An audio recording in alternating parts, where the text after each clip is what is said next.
how we hold what is arising in that process. So then let's just stick with the word for a minute, dying. One of Greg's favorite topics. Yeah, me too. It's my least most favorite topic.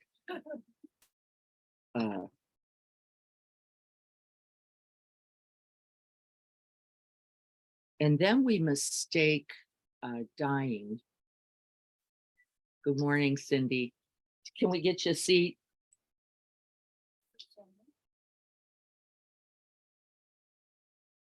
Get a bigger plate. I'm going to have to get a bigger plate. I love that problem. We mistake dying. Remember, if we said all the bardos are processes of mind, qualities of mind, mind's relationship to an experience or an event, or you could say a phenomenon or an arising, then you understand that this idea of grabbing this idea of the time of death, it becomes a little ridiculous, doesn't it? If everything is a process, if everything is an unfolding and arising and passing, then this concept of the time of death becomes a little humorous. There is no really such thing. There's just a continuing fluctuation, flow, change, right?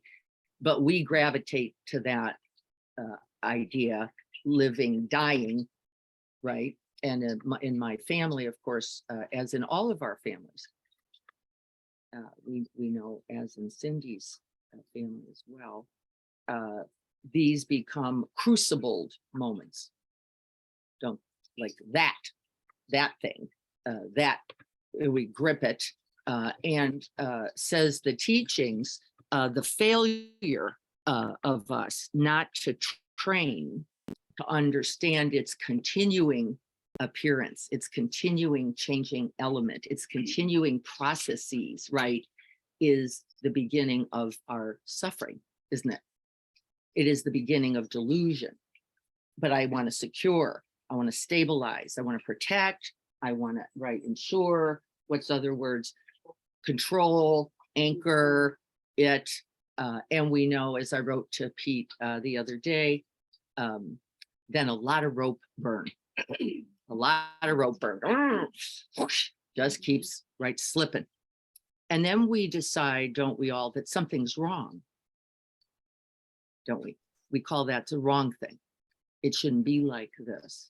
We should be able to certify, be certain, stabilize, guarantee something, secure it. And because that's no possibility, the Buddha himself said, this then would be the cause of suffering. And he called that ignorance. The primary cause of suffering is ignorance. Ignorance of what then?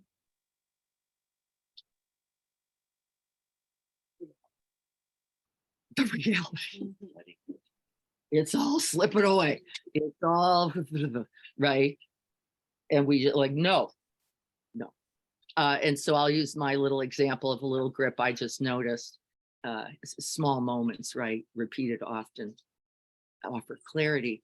I just put some sod down in the meditation circle, and no matter what we do, the sod keeps dying. It just keeps dying back. And I'm saying, Juan, you got to water it more. So he waters it more, and the sod goes down. And then I say, you got to get a different sod, Juan. This is ridiculous.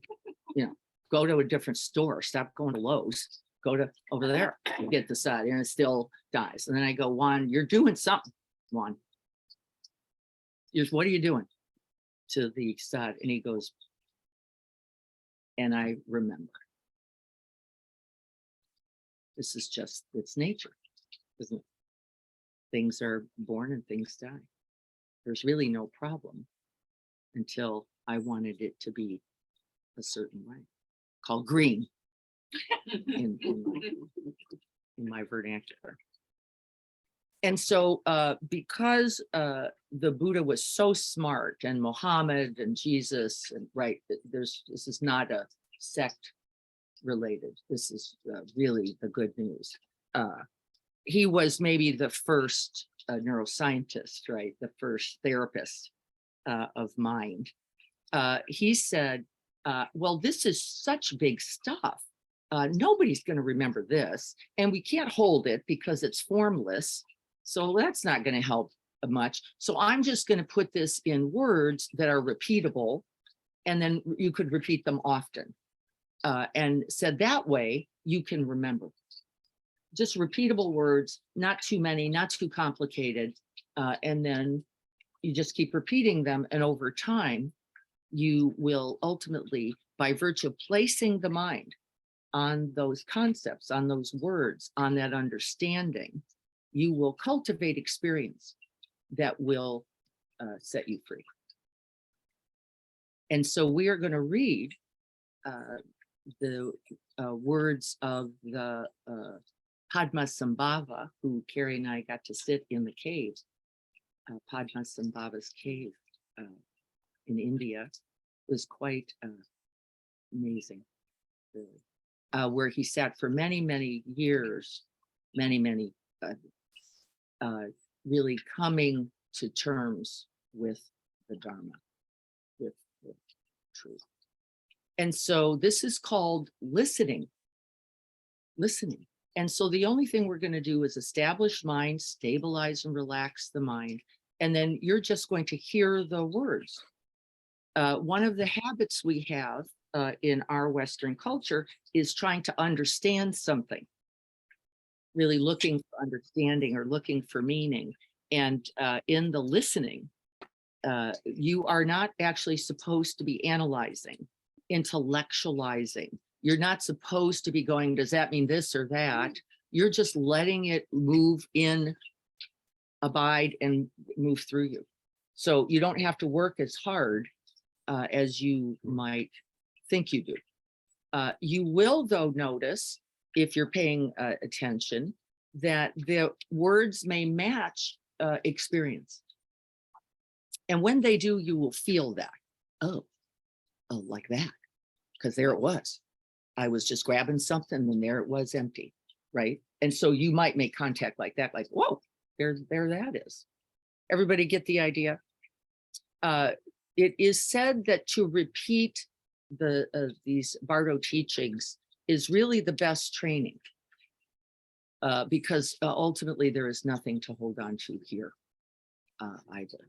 And so if there is no other benefit for you, the benefit will be nothing to hold on to. And you will spend a little time going like that. What about that? Oh, I like that word. Radiance. Ooh, nice word. Love radiance. Let me see if I can't create a little radiance here. And then you'll notice, no, that's actually not the path. And you'll give it up, right? Because when you try enough times, how many times does it take to hit fire before you go, no, that's not too helpful? This will also be a part of the teaching. Are there any questions about this so far? Interesting, right? Like, I don't know. This is weird. Did Leanne find a seat somewhere back there? I see. Okay, thank you. Any experiences with the Bardo? Anybody? I asked you to look for places where you could see the Bardo in everyday life.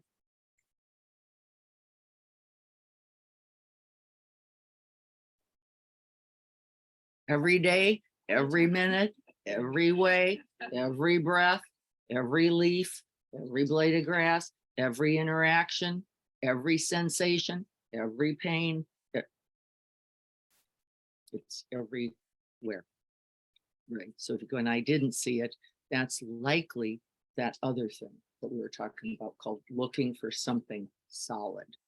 It's why we use the breath, by the way, in the meditation, because you can't, right? There's no stabilizing. There's no get the grip on the breath. It's unlike a flame or a flower or a thing.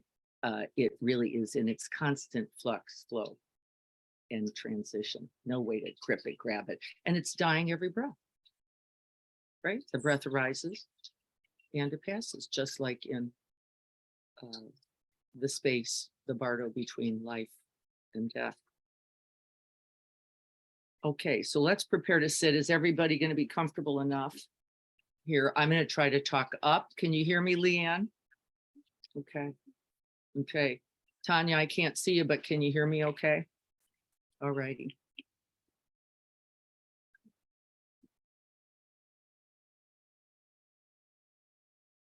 Liberation through hearing in the Bardo.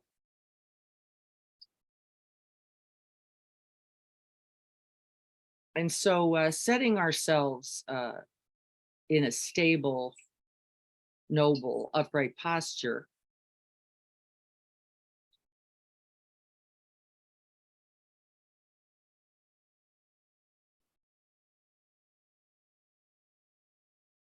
and taking just a moment of stillness, and that's stilling the body. That's how we begin, stilling the body.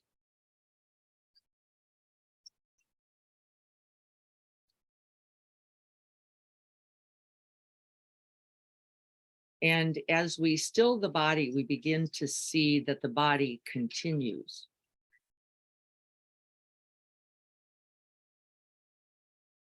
With its rising in breath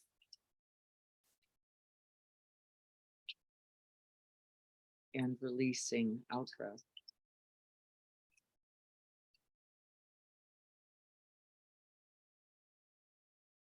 And we're really not going to focus quite yet on the breath. I just want you to see that even when we perceive solidity, when we perceive stability, there is only processes. There is no form. There is no formless. It is ever changing, expanding, contracting. These were the confusing words of the Buddha. No form, no formlessness, both and. Constant flux.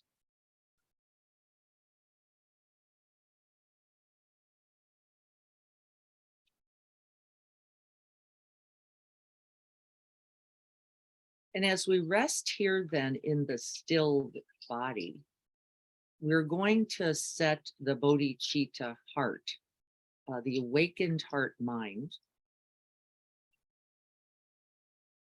towards the aspiration to end suffering.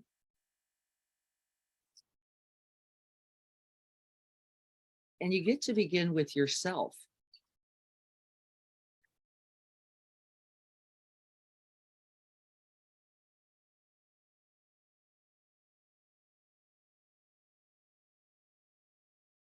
And we can offer simple phrases.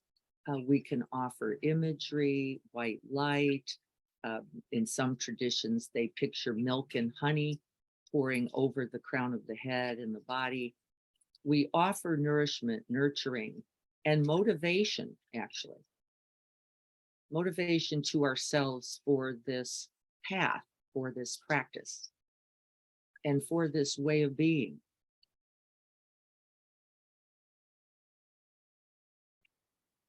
And you're all here today on a Saturday when it would be easier to be in bed. So there is already sufficient motivation.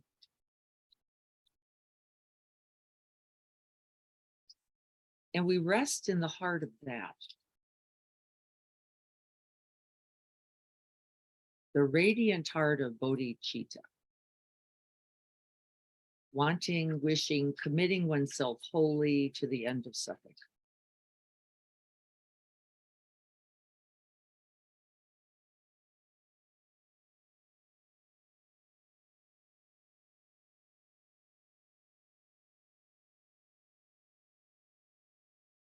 May this practice be of benefit to all beings everywhere without exception, omitting none, awakening us and freeing us all.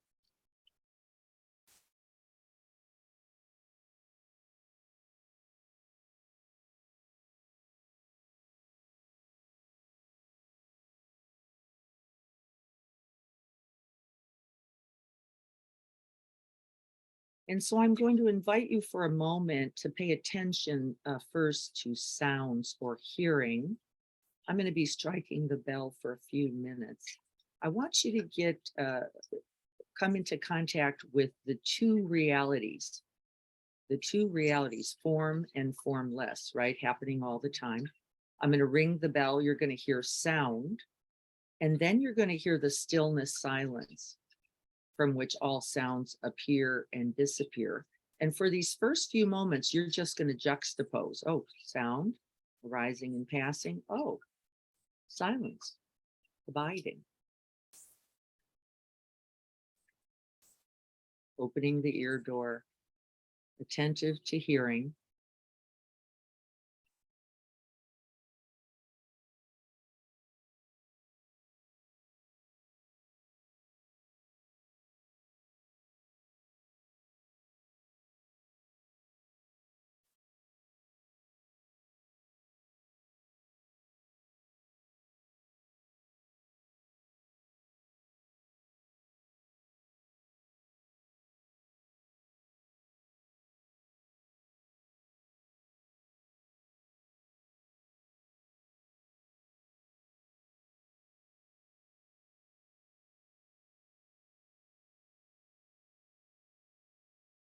There will be the appearance of things appearing and disappearing.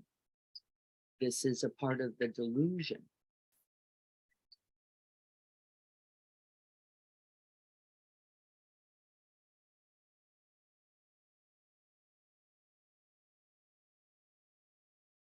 The bardo is not nothing.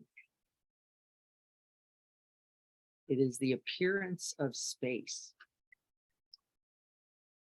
within, between, and around all things. But see how we have that perception, sound coming and going.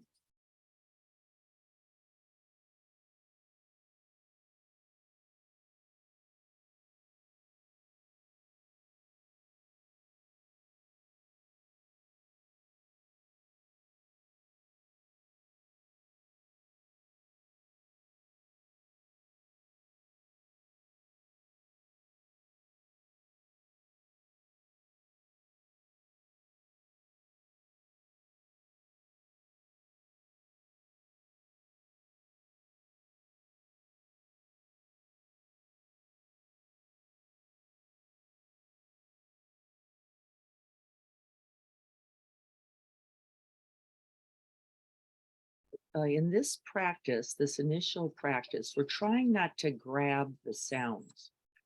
We're trying to allow them to arise, to appear, to change, and then appearedly disappear, though the sound wave continues well past the ear.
If you can't rest back just a little bit more,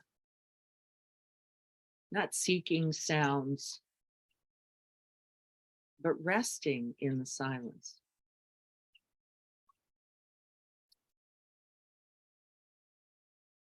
Letting sounds simply appear and disappear.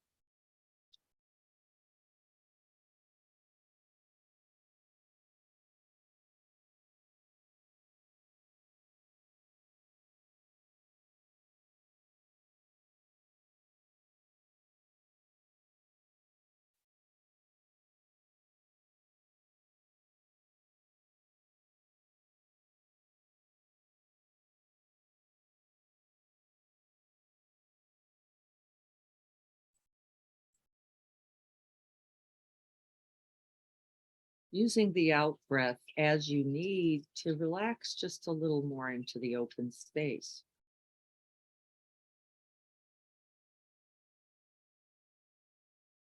Nothing to hold on to, nothing to cling to, not sounds and not silence. They are wholly interconnected.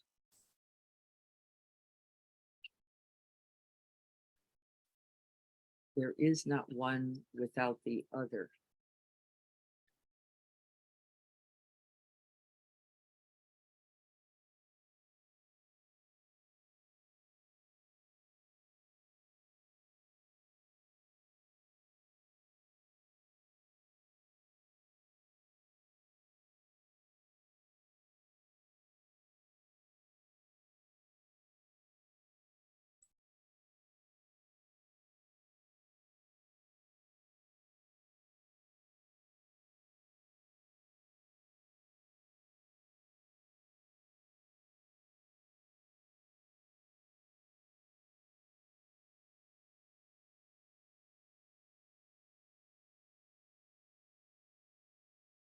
Letting sounds appear and disappear like brilliant fireworks in an open sky. You need the sky and the space to see the fireworks.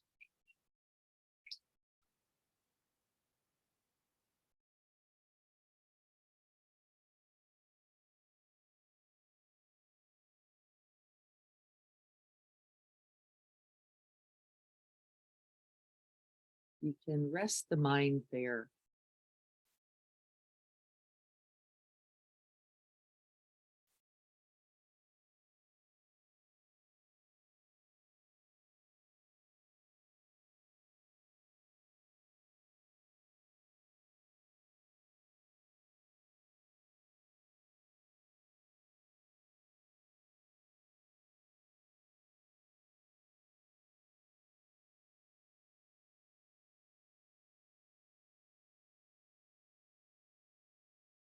Liberation from hearing. Resting in the bardo.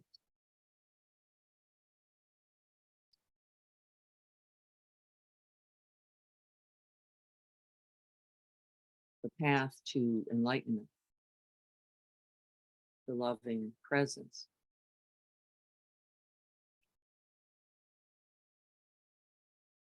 Whether you're breathing or not.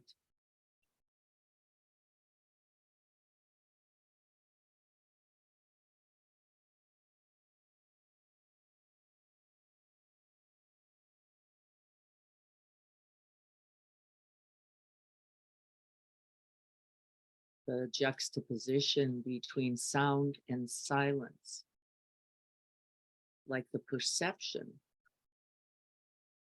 of the juxtaposition between life and death.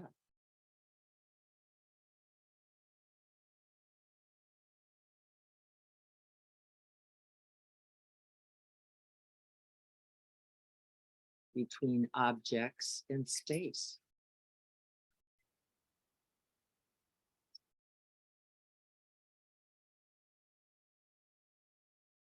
Between the in-breath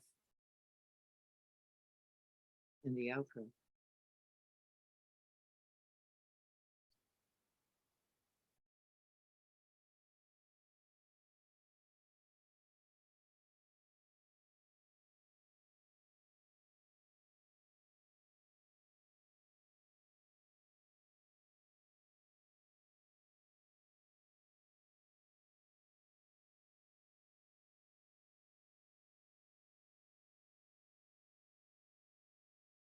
Here, I shall explain the profound meaning of liberation through hearing. For the ones who have arrived here at the time of death,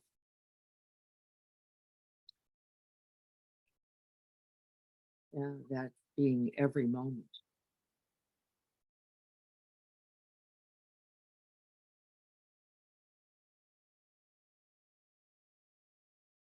among the three bardos. The first is the time of the bardo of dying.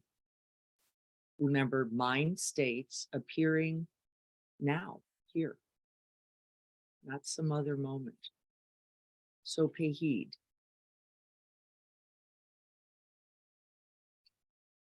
Fortunate one of noble family, listen one pointedly.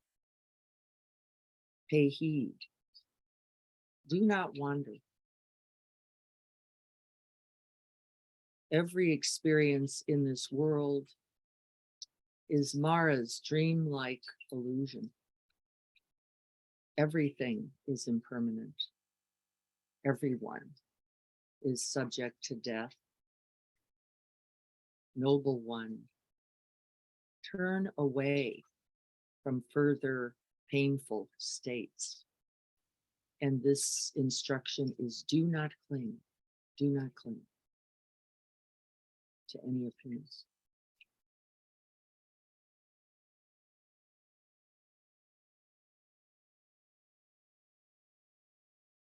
Recognize it all as a dream. A dewdrop, a thunderbolt, a visual fault, a dream.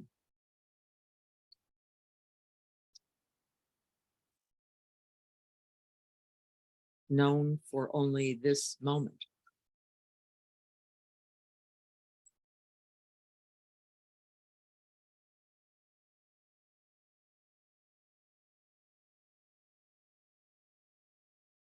The experience of whiteness, redness, or blackness are all the magical displays of your mind. You may see colors, shapes, movements. These experiences are nothing other than your own mind. Do not be afraid and do not fear them, not any. No matter its appearance, recognize it simply as a quality of your own mind.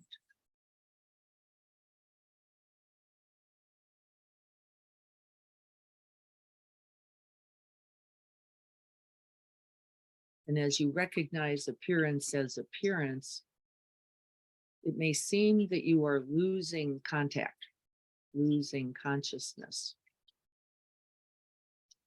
Outer appearances resemble the sky at dawn, a little harder to see, make contact with. Inner experience resembles the flame of a butter lamp in a vase.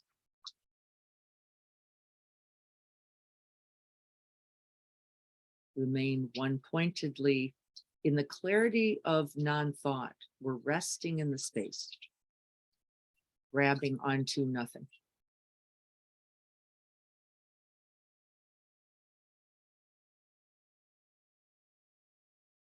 Feel yourself resting in that vast open space.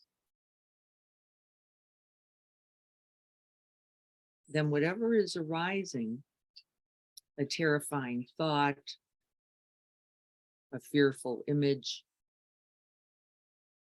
we simply recognize it as a mind state.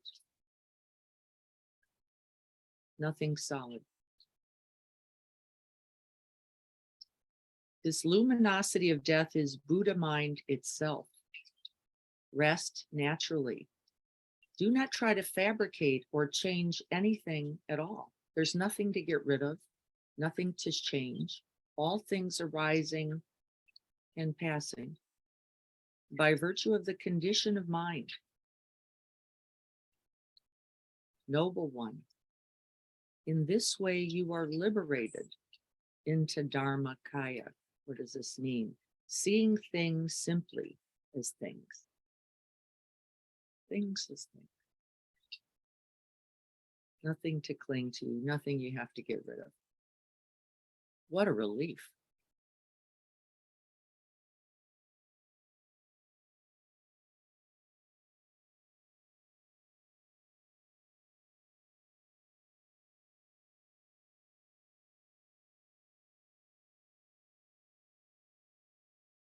Rest yourself again and again in that vast open space, which is the quality of your own Buddha mind.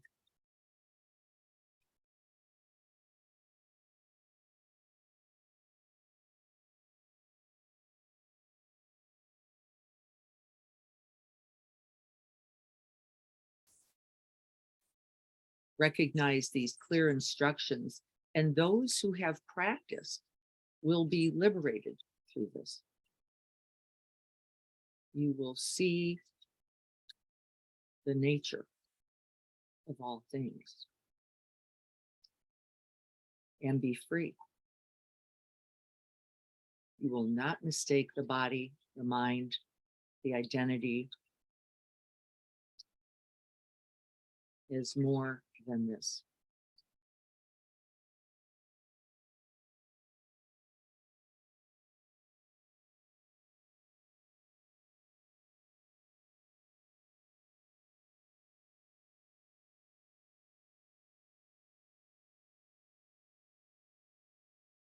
And then we can begin, if you're looking for an open experience, you can begin to get that sense of liberation. Everything that appears is interesting, curious, a wonder. There is awe in all things and nothing to anchor to.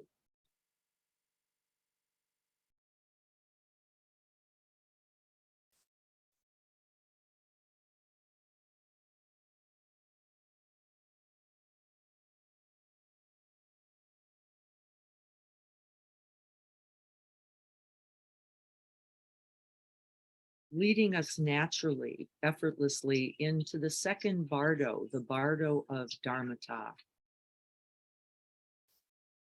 Dharmata. And here are the instructions.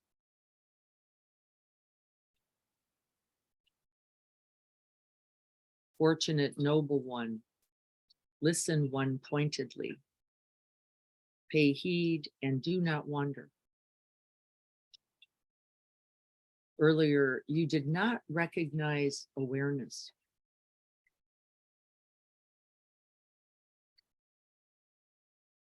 You saw the objects, but you missed the reality of awareness. You are now resting there, awareness itself.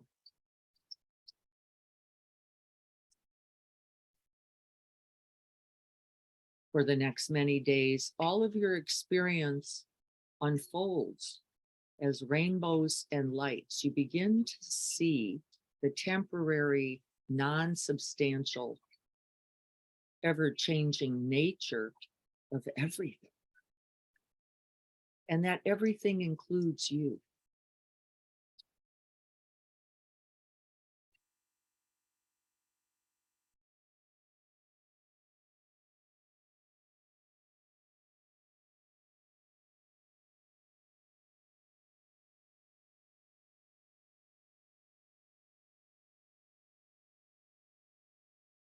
You may see objects, deities, people, there may be memory, there may be fantasy. The mind continues to move,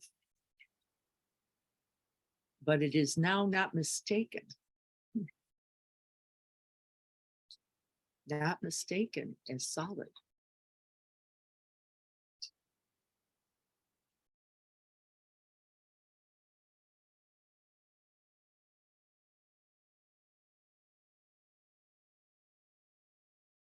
You begin to recognize what they call the five Buddha families: greed, hatred, delusion, craving, clinging, and ignorance. And you recognize these as mere appearances as well. This is not more you.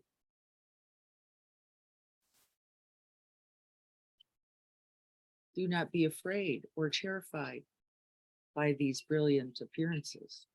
They are simply mind states conditioned throughout time, rising and passing. There's nothing you have to change.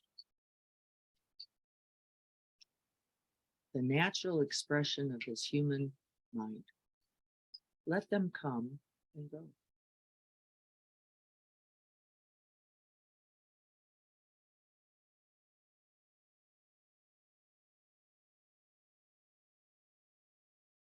Rest back.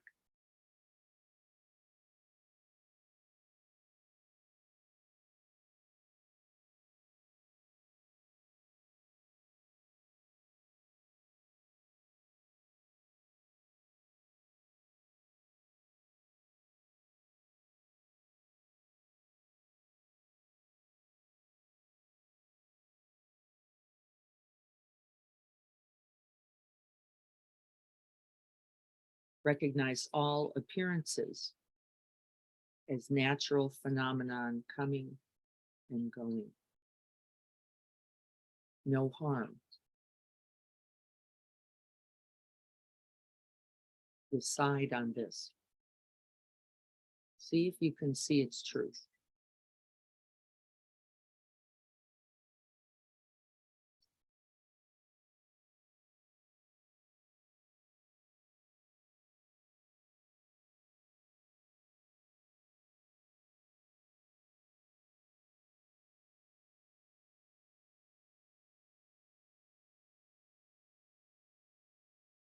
Together with lights and objects, there will also come dull colored lights, things that may be attractive to you, places you may want to find refuge.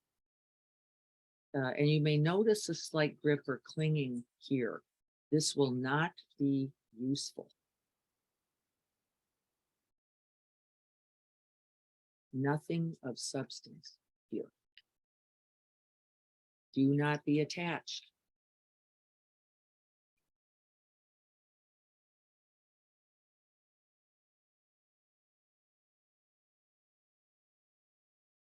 Thoughts about the day, thoughts about the self, thoughts about the past, and thoughts about the future, futile.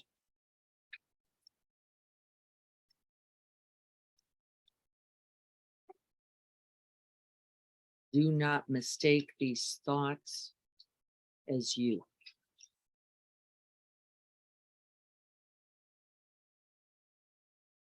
And then choose in accord. This becomes the next instruction. Choose wisely. Where are you going to rest the mind?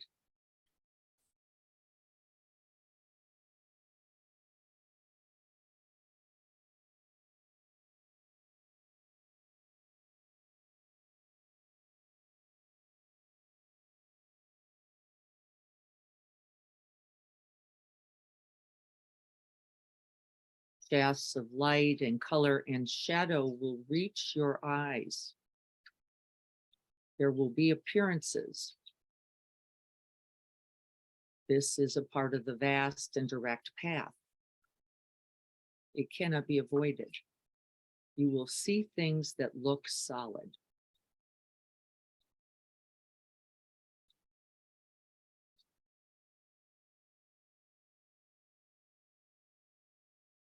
Remain quiet and calm, aware of form as thought being thought.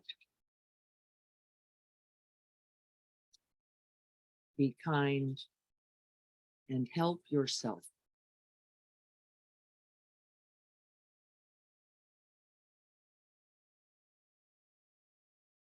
Call out your aspiration with intense yearning. May I awaken and be free, so as to free all beings. Then we cling or grip or hold to nothing.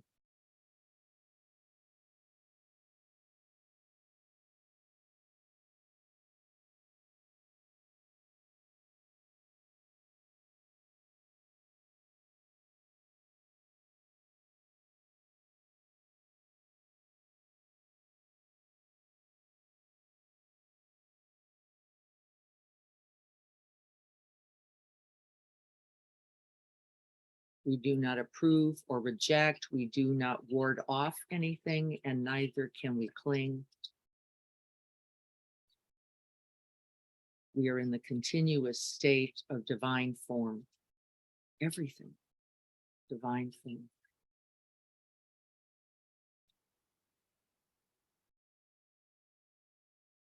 Not separate from yourself. Not separate.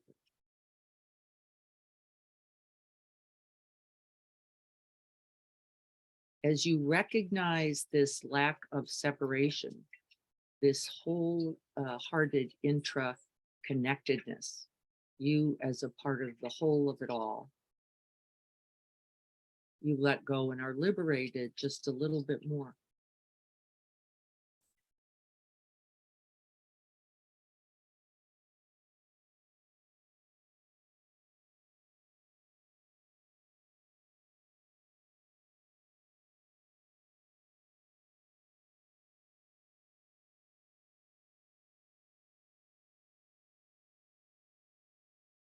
The hearer and the sound are not separate. The breather and the breath are unified.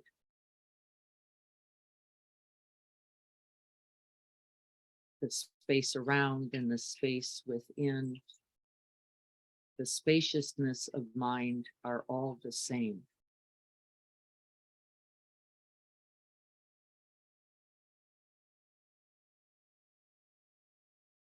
Do not be afraid.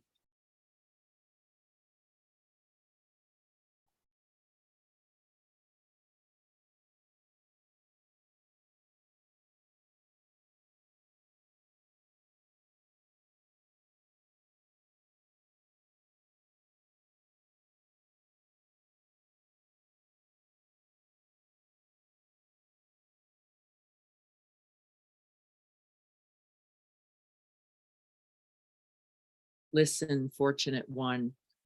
If you are not liberated now, know that time does not change through the displays or the quality of mind.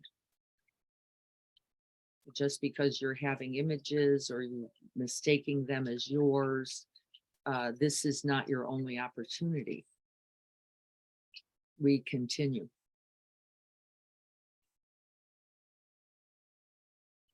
Everywhere in the four directions, above and below, things continue to show their brilliant appearance.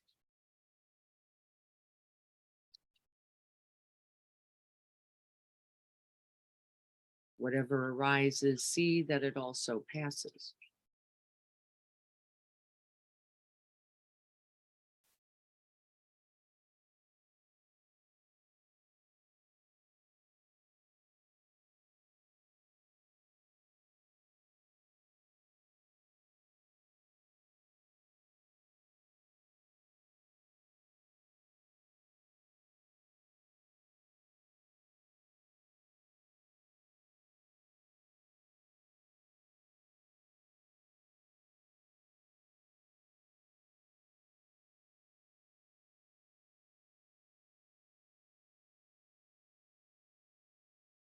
If you believe that anything is solid and cling to it, including the time of death, you can shout out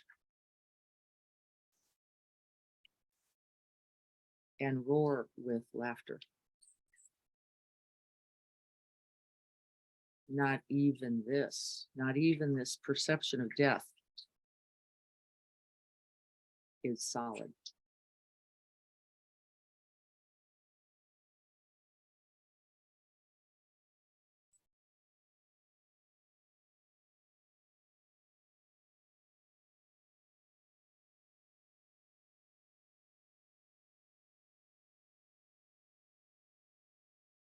As you recognize the trembling, insubstantial nature of all things, you may tremble, recognizing this quality as yourself.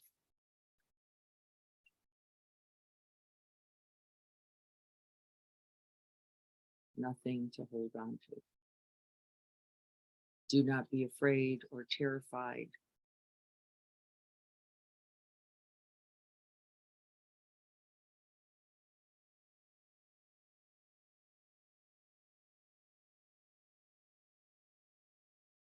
Let all objects appear and disappear in their nature, including your own thoughts, your own emotions, your own body, coming and going continuously.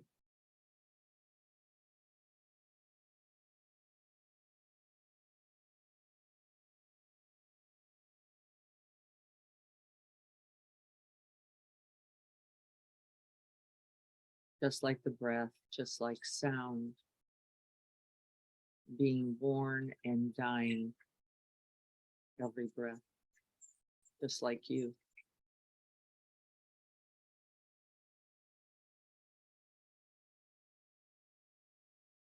Having entered this pathway, this natural state, you are then liberated.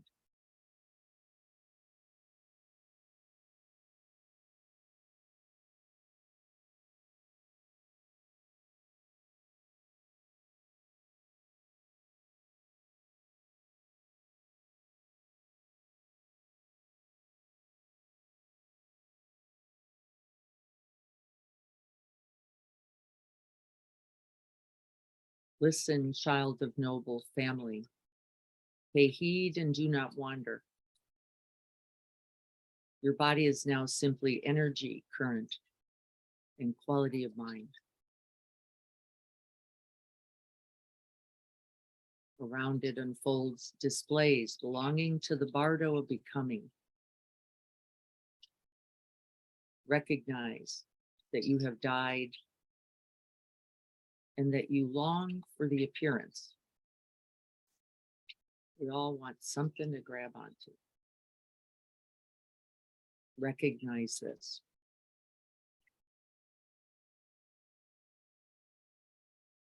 There may be distress. You may be greeted by the lords of death, fear, horrible sounds, terrifying thoughts. A steep abyss may open up before you. It may appear that there is no thing.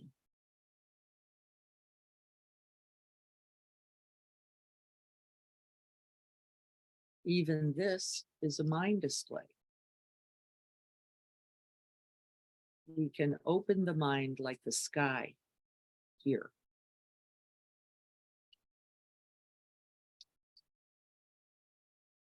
And rest in its spaciousness.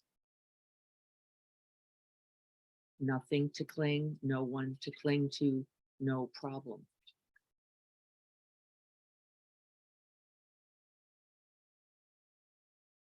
Space cannot be harmed by space. So reclaim your unconditional confidence in the knowing. Feel the truth of the liberation as we rest in open space.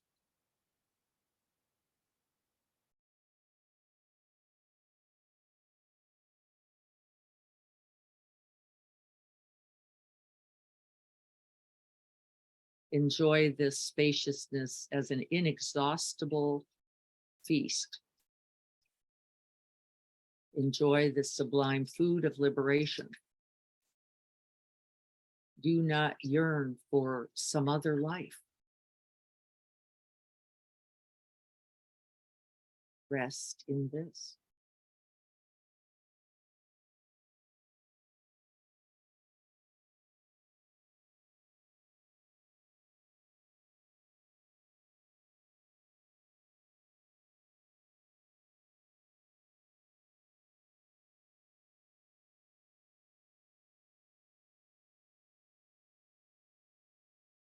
Resting in Buddha mind, you can call out the names of those who you know can and will support you.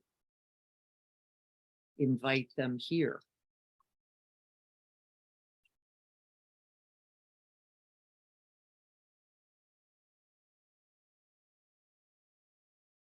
You can generate devotion, make prayers, and place the mind in loving kindness and compassion.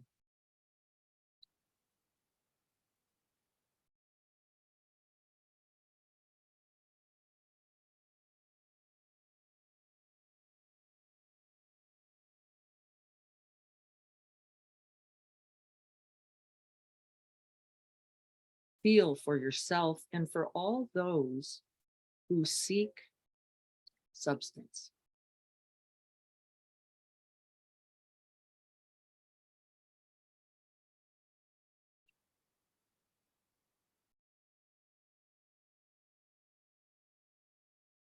Rest in the center of the lotus, radiant light, open mind.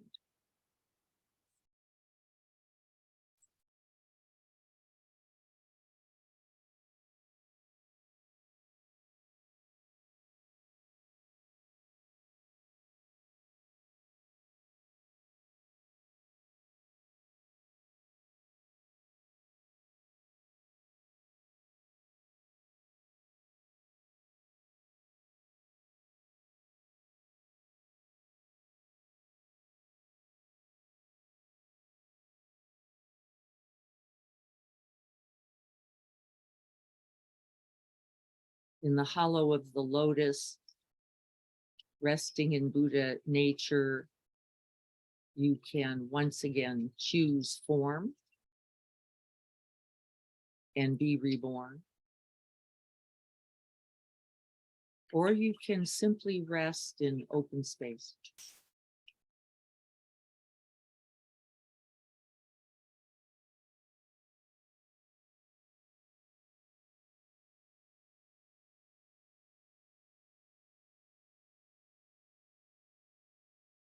Trust in this with deepest joy.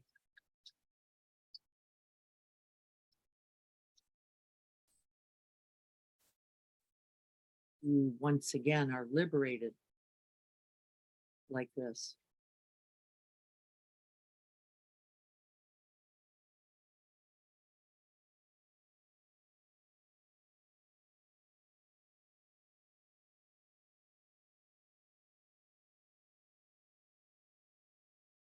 And so then each breath moment, we are making this choice to solidify, to hold, to gather, to grip, or to open, inviting moment to moment rebirth. Moment to moment rebirth. Then you can know, am I gripping, clinging, holding, trying to make something solid? Or in this moment, can I rest back? This is the training to all liberation.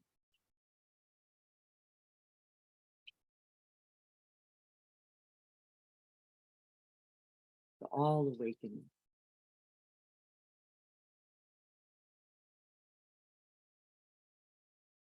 To all happiness and all freedom.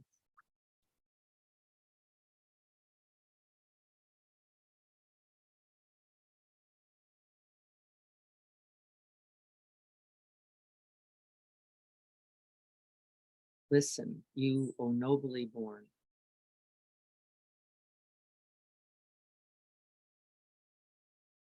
Remember who you really are.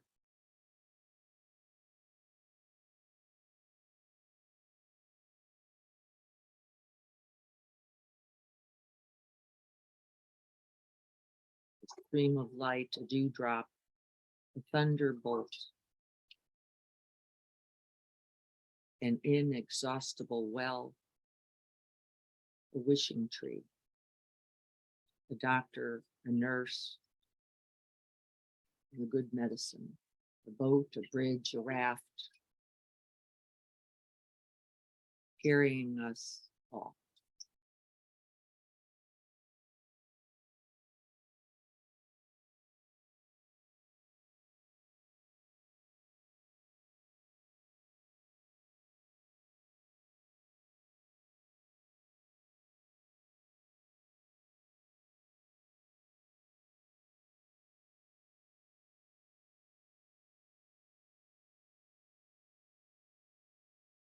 Liberation through hearing in the bardo.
So how did that work?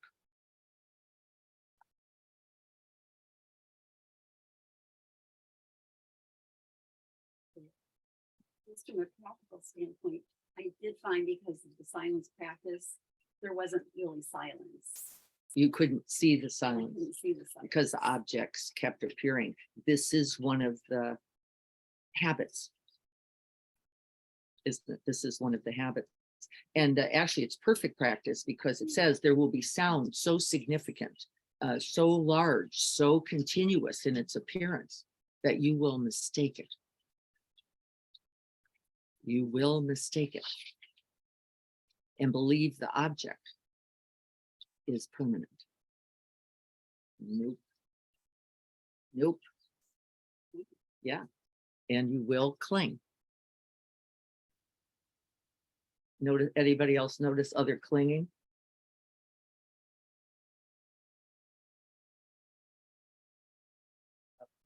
All about it. It says, can you keep recognizing it simply as a process, as an appearance, and then not continue it because it will not free you. There is no amount of clinging that's going to release you. It is the resting back, the opening up.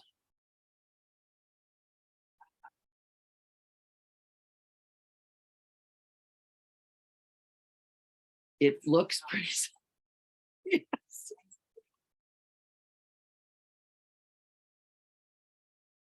That's right. That's right. That's right. Knowing that is a part of the path. Knowing this looks pretty substantial. I used to do that with Shoko. I'd tap my thigh and go, looks pretty solid to me. And she'd laugh.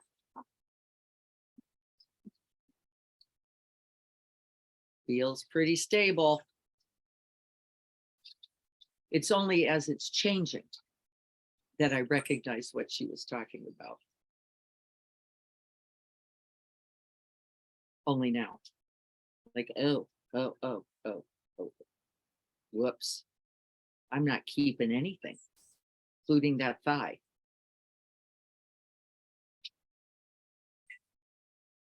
And it won't matter how much Pilates you do. Well, it doesn't mean you shouldn't do it. Either. That's not what I'm saying. Right? Doesn't mean you shouldn't do it. But can you see where you're clinging? Because the teaching says this is where you're going to cling.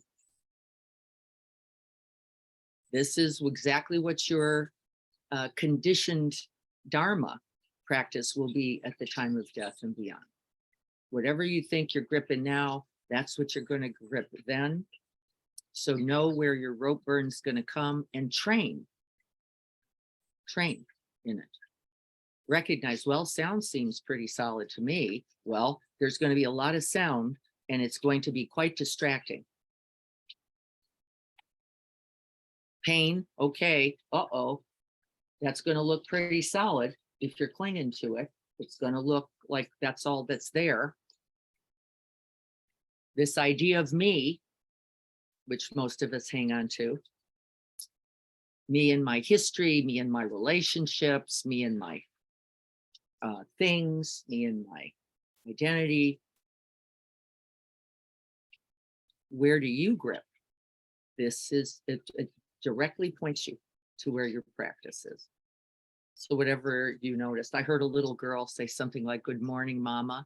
And boy, whoa, right onto that.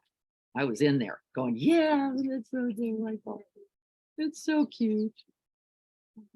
Yeah, so sweet. Give me a little kid. Yeah.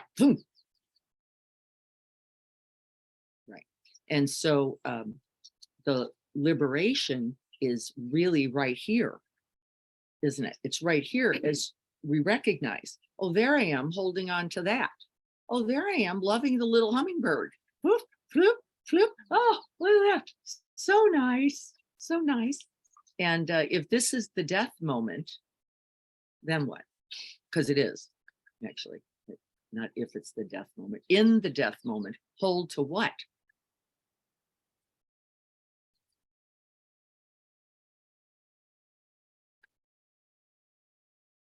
Not really.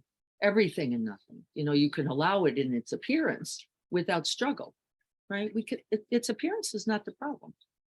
It's the grip, the keep, the hold, the constant, the plans. Oh, the plans, the plans, the plans. We got a lot of planning going on at my mom's house. A lot of planning. Feel like I'm always battling. The habit, nature of mind. Well, and human. Yeah. Mhm. Survive,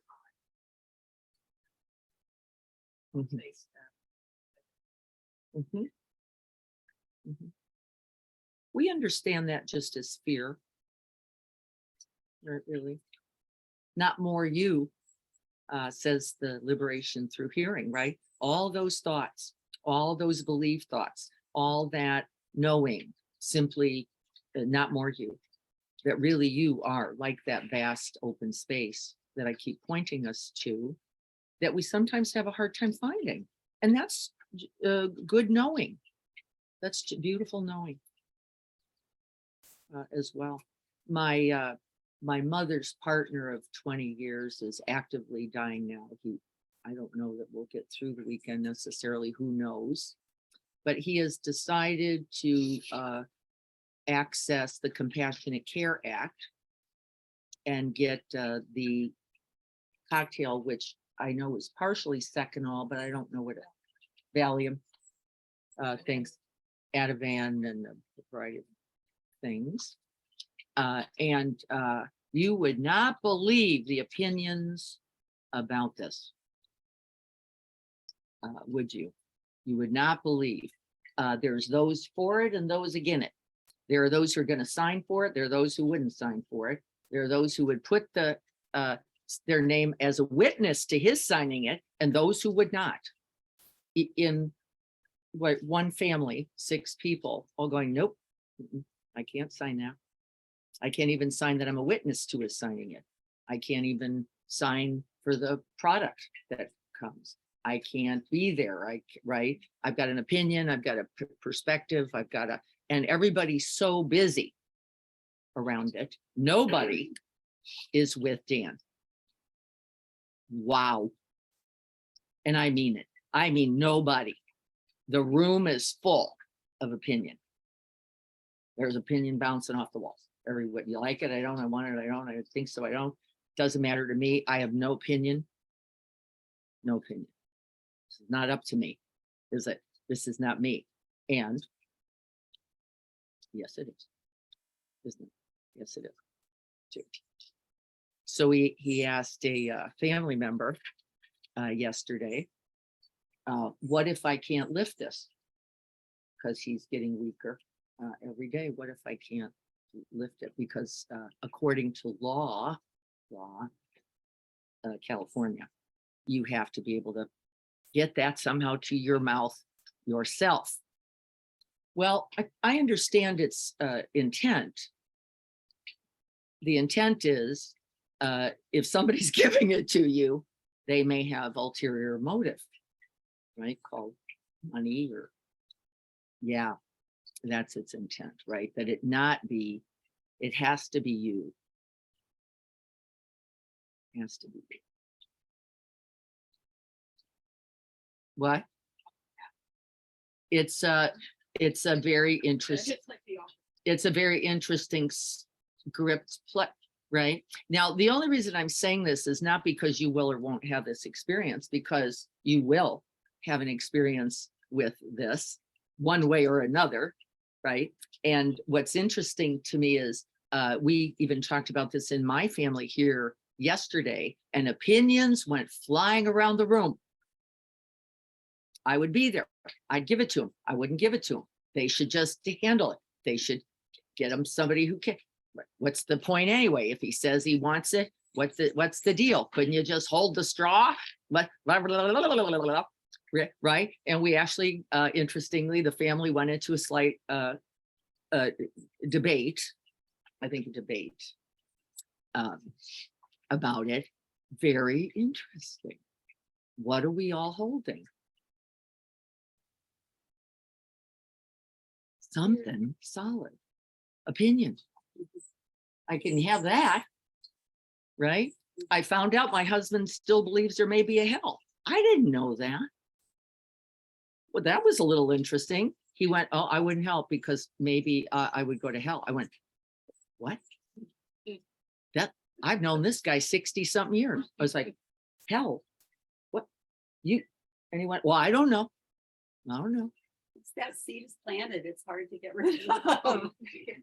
How interesting, right? No opinion, right? It's not, I don't decide for somebody. I just want you to know that conditioned mind is going to play. That's what I want you to know, whatever it is. There's nothing but open space.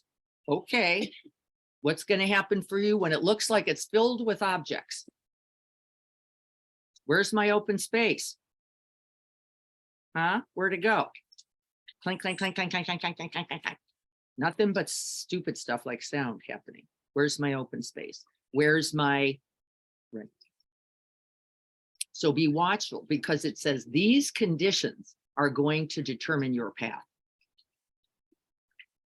These very opinions, beliefs, objects that you grip, grab, hold, or reject are going to be your path. Just like they are your path now, aren't they? They're your path right now, too. It should go like this. It should be like this. How often do we do this? It's really continuous, just like Kelly's sense of the sound, right? Isn't it? Is it not? Should go, shouldn't go, should be, shouldn't be. I, me, we. Who's that? Who isn't that?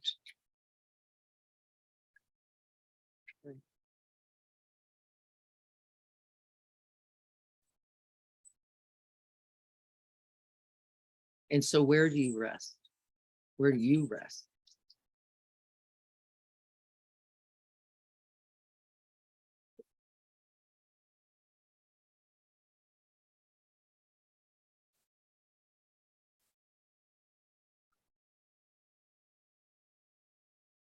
Getting into a position. Wouldn't it be easy?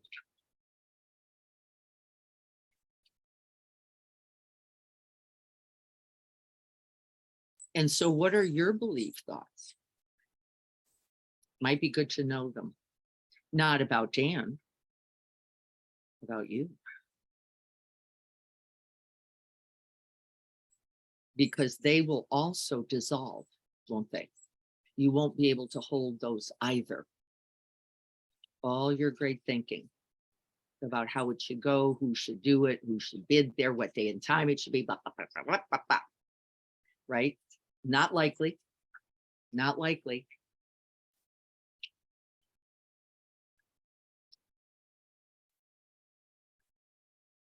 Everyone knows my dad, who's quite the character.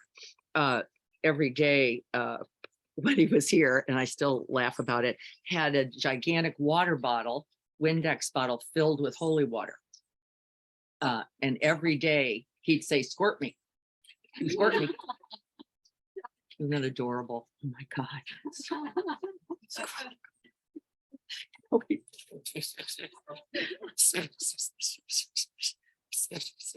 And he'd go, you missed a spot. Okay, where? Over the, okay, we got him. Right? And I love that. I love that.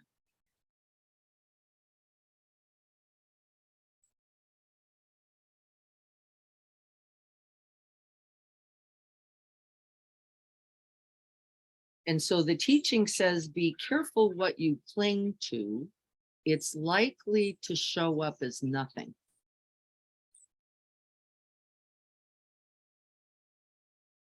And then you will struggle if you have not already come to this, right? You're likely to struggle and suffer, and that this will determine the next rebirth. And it is true, isn't it? Because it's true right now. What you're clinging to right now is setting the feast, the table for this very moment. And then it's doing it again based on what you hold, grip, or release, reject here, doesn't it? Sets the table for the next and the next. And that's the definition of rebirth. It is not between life and death as a physical body. It's between mind moment, mind moment, mind moment, mind moment, making itself again and again and again, and conditioning this moment on this one. And it does, doesn't it? It does. And it says, then rest where? Rest where? Since we know the mind grips, holds, wants objects, ideas, feelings, perceptions, right? Memories. Gling, gling, gling, gling. And so it says, you will take the lower rebirth if you are clinging, and you are guaranteed to have to suffer it. Don't we? Again, don't we? Who does not know this? You will have to suffer it again. Oh boy, won't you? The thing I just went is going to be there again. Why? We actually know the truth of this in the neuroscience. If you created that pathway, you have just committed to the repeat. Haven't you? Yes, you have. You have just committed yourself. And Rupert Sheldrake, a very famous neuroscientist, said, the minute you have a thought, you are guaranteed to repeat it twice. Called morphic resonance. That there is no such thing as the one appearance of anything. By its nature, the very appearance of it guarantees some resonance, right? It's not as simple as bang and gone at all, right? And we watch this in fMRIs. Everything's a round trip. Yeah, everything is a round trip. Thank you, Larry. Love that. Everything. There is no just go. You're going, now you got that, and now you just set the pattern, and it says watch it, watch it, watch it, watch where the mind goes, watch what you're setting up, because you are creating your path. Every one of those. And my teacher says you were creating your own hell, which I hated. Like, really? Well, then why can't I create my own heaven? That was my clever retort. What was your answer? What? It's the same thing. They're both delusions. That's why you can't hang on to that either. Nice idea, though. What if your heaven was your little place in Lahaina? Yeah. Well, of course it was. Wasn't it? It was many people's place and many people's suffering. This does not mean we do not love, though, right? It is not a solution, is it? It doesn't mean you don't get all in because you know, right, it's not going to last. It's you get all in more because you know, right?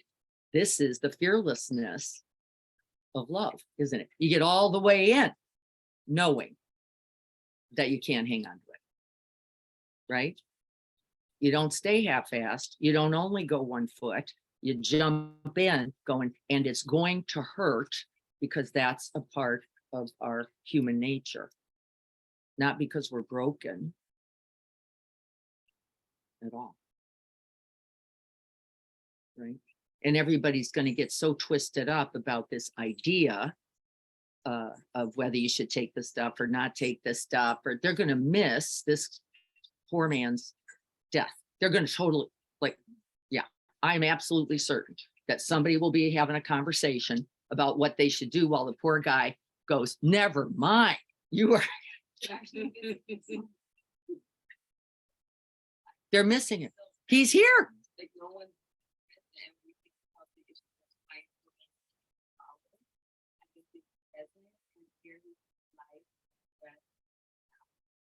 and be credit for that and then take care of all the other mess that you have to have. Right? Yep. Nope. But how handy. See, if you don't want to be here, look how easy that is. I can be all locked up over here going, I'm going to be there. I'm not going to be there. That person's going to be there. You're going to have to take, not you. You can't because you might help them. I already got the word. Oh, she's not going to be there because she'll tip the cup.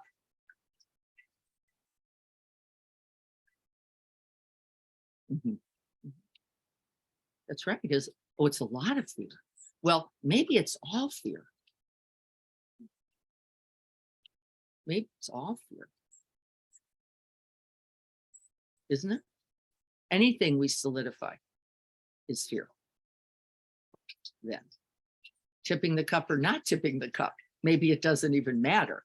It could be fear either way, couldn't it?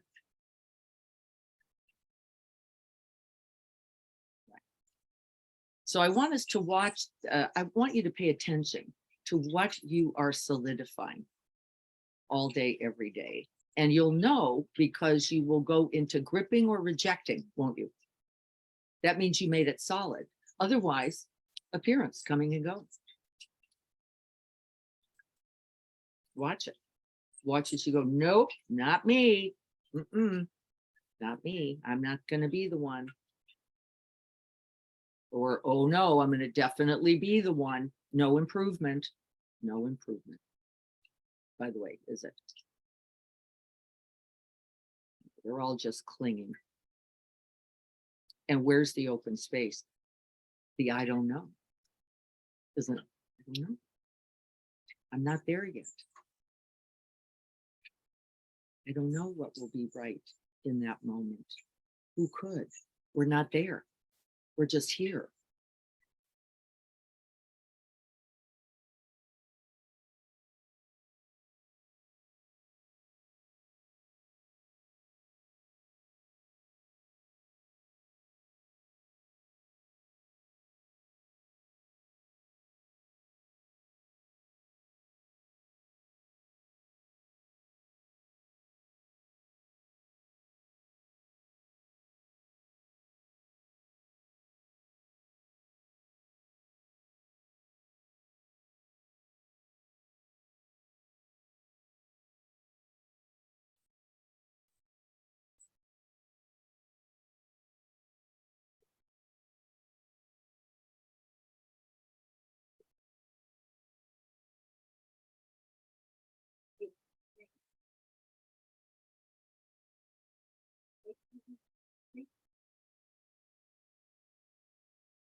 That's right. That's right. Right. But you didn't know. And really the beautiful intention there, Cindy, will win out. The beautiful intention. What was the intention? Not to cause harm. Wasn't it? Truly, not to cause harm. And you didn't know. Where do I go not to cause? I don't know. And so often then we rest in nothing. Because it's not clear if I do this or if I do that.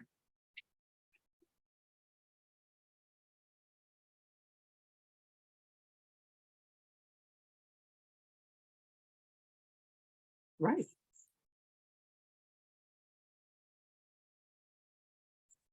All the mind. And we have to rest. This liberation through hearing says we have to rest in the nothing first to know. Isn't that interesting? We actually have to get comfortable there, not in knowing, but actually in not knowing. That's the open space, isn't it? Called maybe I will, maybe I won't. And by the way, I don't know either. My philosophies about this are not relevant, are they? They are not relevant. What will be relevant is what does this situation call for that I cannot know? That I cannot know. I can know that he wants to know it's there. I'm very clear. He needs and wants to know it's there. Yes, it's there. And he says, somebody will be here to help me. Yes, somebody will be there to help you. I don't know what that's going to mean. And by the way, neither does he, does he? He just is looking for, I want to have some sense of agency, right, in this thing. Some kind of sense of agency. This is why we train. We train so that we have agency, even if no one's there, there is no medicine, there, right? That we have as much agency, authority as possible. And so we train just like this in what can I grab? Nothing. What can I know? Nothing. Not till I arrived. And then we arrived. And what we know, and what we don't know, we don't know. Right? Still. I've told you all the story about the open car door of a truck in an alleyway when I was on 2nd Street. And we walked out, Libby and I, to take a walk, and in this parking lot alleyway, this truck door was wide open with a lot of things there. And clearly someone was in a rush, and there was things that could easily have been taken. And I went to close the door very spontaneously, and Libby went, "Don't do that. Don't do that. Somebody could get upset with you for closing the door." And she came from a place where if you touch somebody's truck, you could be dead. And that was a real experience. You didn't touch people's trucks in the middle of Chicago. You didn't go near them because you could all of a sudden be a threat. And so don't do that. And I said, I'm just going to make sure it's closed. Because what if it locks? What if the person's coming? What if they're watching? What if they're, what if? Well, what's the truth? I don't know. I don't know. It could, maybe, right? I just used what I had called my condition. Go, it'll probably be all right. And just as I was getting ready to close it, someone appeared. Right? I don't know. And I'm not saying she's wrong either. Because what do we know? There are conditions, circumstances, and other where that would be 100% right, and you'd get hurt. There's no, right? And the door locks and he can't get in because his keys are in there and he's not so happy. Right? It's infinite, right? And so what do we know? Only this is the truth. Only this. And do we know the completeness, wholeness of it? Well, no, we don't, because that's not. So we do our best. Anything else about this? So now you see where resting in the Bardo is. Don't you? You see where it is. Know what you believe, know what you don't, know what you think, know it is thinking.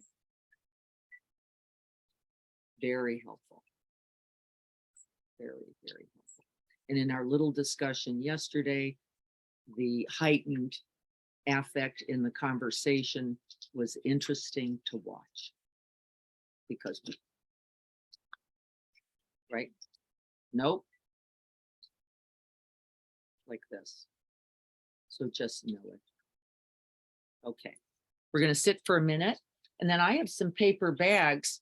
We have lots of tomatoes down there and lots of plums. There's just a few peaches left. So I don't know about those because I need 5.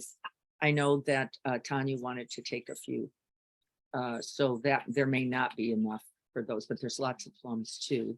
And so let's rest in the goodness.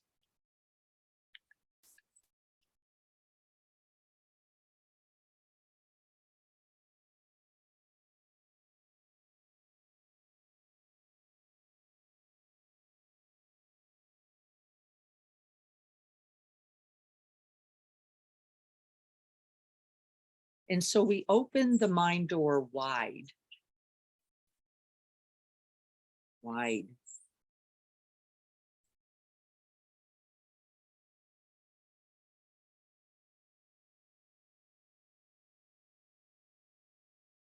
And be watchful of being caught in the appearance of anything. Remember, all insubstantial, all impermanent, all essential delusion, nothing solid, nothing permanent, nothing fixed.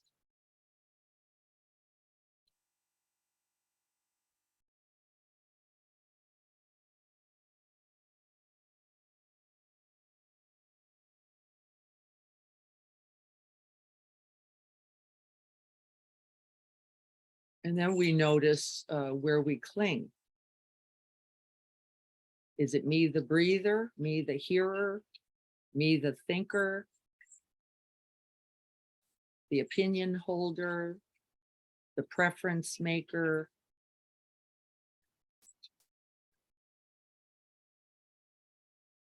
Is there any solid who at all?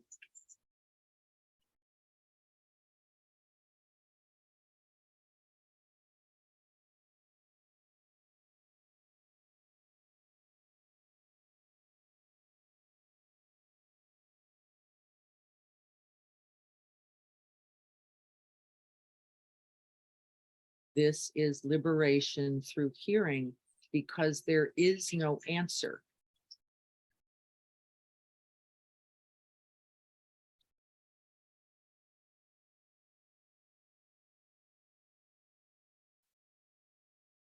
And so where do we rest? We rest in the mystery.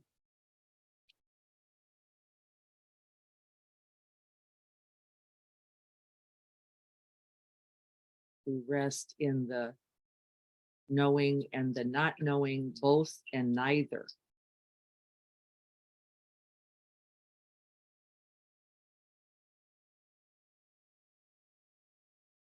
And we act lovingly, compassionately in accord.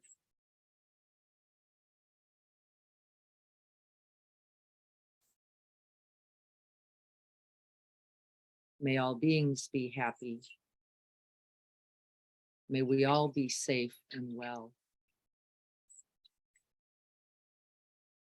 May we recognize the truth of suffering and the path to its end.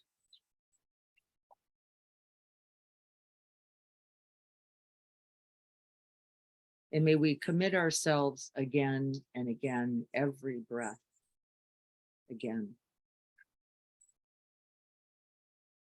to being a benefit to the welfare, the happiness, and the ease of all beings. And may this practice this very day contribute. And may it continue.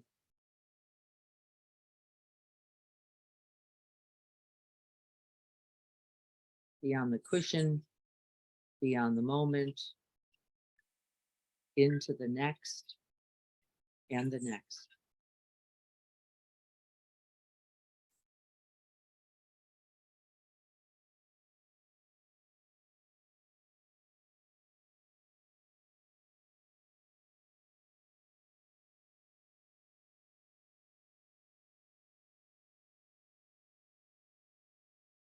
So be it.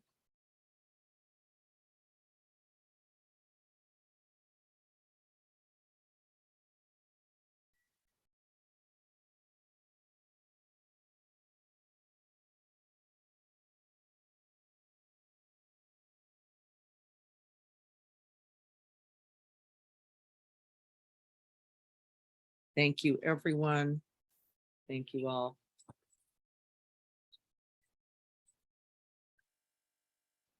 Blessings to all. Thank you